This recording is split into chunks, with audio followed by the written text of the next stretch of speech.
সন্তান দুনিয়াতে জান্নাত বানিয়েছিল, এরপরেও সে জান্নাত বানিয়ে ঢুকতে পারেনি। সাদ্দাত কিভাবে সে বাদশা হলো? আল্লাহ তাআলা মালাকুল মউতকে পাঠিয়ে দিলেন। একজন মা তার বাচ্চাকে নিয়ে নদীতে বা সাগরের মধ্যে একটি তক্তার মধ্যে ছিল। তুফানে জাহাজটি ভেঙে ফেললো, সবাই মারা গেল। একটি তক্তার মধ্যে বাসিয়েছিল একটি মা তার বাচ্চাকে নিয়ে। সেই 3 মাসের বাচ্চাকে নিয়ে তখন আল্লাহ তাআলা অর্ডার করলেন, যাও মালাকুল মউত সেই বাচ্চা মাকে নিয়ে জান কবজ করে নিয়ে আস। সেই মালাকুল মউত যখন এই বাঁচতেছিল তক্তার মধ্যে মা ছেলে, তখন এই ছেলে শিশু বাচ্চাকে রাখে এই মার জান কবজটা করলেন মালাকুল মউত। তারপরে সেই বাচ্চা এই তক্তা নিয়ে একটি কিনারে গিয়ে বাসলো, কিনারে গিয়ে লাগলো। কিনারে লাগার পর সেই এক বাঘ দেখলো, তার দয়া হলো। সেই বাঘনি দয়া হয়ে এই বাচ্চাকে উঠিয়ে নিল এবং দুধ পান করাইল। তারপর দুধ পান করাইতো একদিন গাছের নিচে রাখিয়া বাঘনি কোথায় চলে গিয়েছে। তখন এক জঙ্গলের মধ্যে এক শিকারী দল গেল। সেখানে গিয়ে দেখলো একটা শিশু বাচ্চা, একটা শিশু বাচ্চা কাঁদিতেছে, দেখে তার দয়া হলো। সেই বাচ্চাকে নিয়ে একজন তার সর্দার নিয়ে গেল এবং তার সর্দারকে নিয়ে দিল। বলল, হ্যাঁ সর্দারজি, একটি বাচ্চা পেয়েছি, সে কাঁদিতেছিল, তাকে নিয়ে এসেছি। কি তার কি মা বাবা নাই? বলে, না, তার মা বাবা নাই। তাহলে ঠিক আছে, তার যদি মা বাবা থাকে না, তাহলে তাকে, আমার তো আওলাদ নাই, আমি তাকে পালব। সেই কথা বলে এই সর্দার এই বাচ্চাকে লালন পালন করলো। লালন পালন করে যখন সামান্য বড় হলো, 7 বছরের বাচ্চা হলো, তখন খেলাধুলা করতো। একদিন এক ডাকাতের দল 3 জন যাইতেছিল, এর মধ্যে একজন অন্ধ ছিল। সে অন্ধ যে যে সে সে একটি আতর নিয়ে তার চক্ষুর মধ্যে লাগাইতো, রাস্তার মধ্যে আতর একটা পাইতো। ওটা অলৌকিক ব্যাপারটা। তো একদিন যাইতে গিয়ে একটা রাস্তার মধ্যে গেল, গিয়া পাইল একটা আতরের শিশি।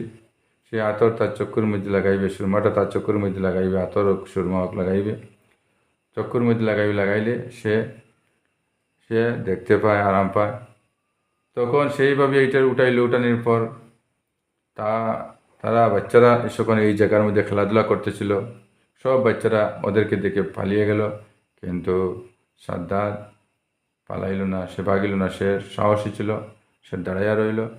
তখন যে এই 203 জনের মধ্যে যে 2 জন বাকি যারা আসছিল, এরা বলল, এই যে একটা শিশু আছে, তাকে দিয়ে আগে পরীক্ষা করা হোক, যদি এটার মধ্যে অন্য কিছু থাকে তাহলে আপনার তো চোখ নষ্ট হয়ে যাবে আরও। তাই এই বাচ্চাকে ডাক দেওয়া হলো, সাদ্দাতকে ডাক দেওয়া হলো, বলা হলো, তুমি এটাতে পরীক্ষা করো আগে, তুমি চোখের মধ্যে লাগাইয়া, যদি লাগাও তাহলে তুমি আমাদের বলবা কী আছে, অসুবিধা আছে কি না, তারপরে আমাদের সর্দারকে লাগানো হবে। সে যখন তার চোখের মধ্যে লাগানোর পরে দেখলো, সঙ্গে সঙ্গে দেখলো সে তার চোখ আধ্যাত্মিক চোখ হয়ে গেল।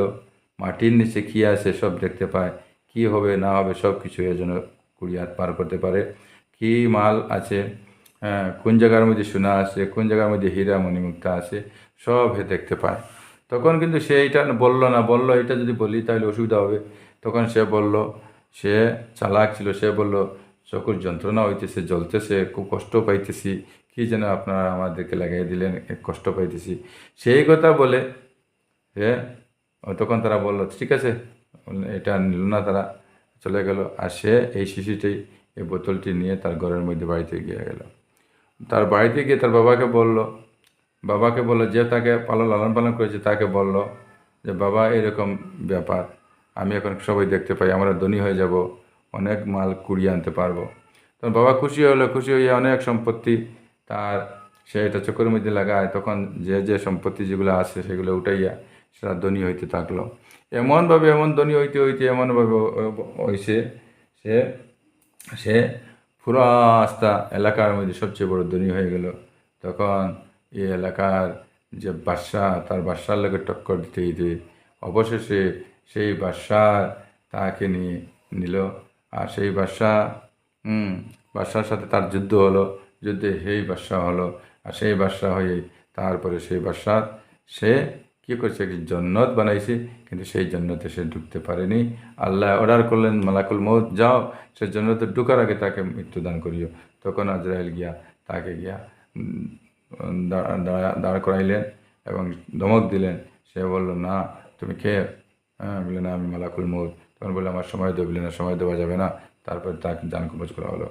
সে আল্লাহর কাছে মালাকুল মৌত বলল, হে আল্লাহ, আমার দুইটি কত কত এর জান কবজ করেছে, কিন্তু দুইটি জান কবজের মধ্যে আমার দুঃখ লেগেছে।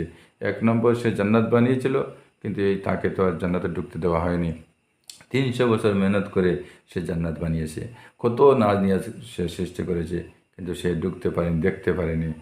সেটা তার জান কবজ করতে আমার মনের মধ্যে একটু একটু কষ্ট পেয়েছি।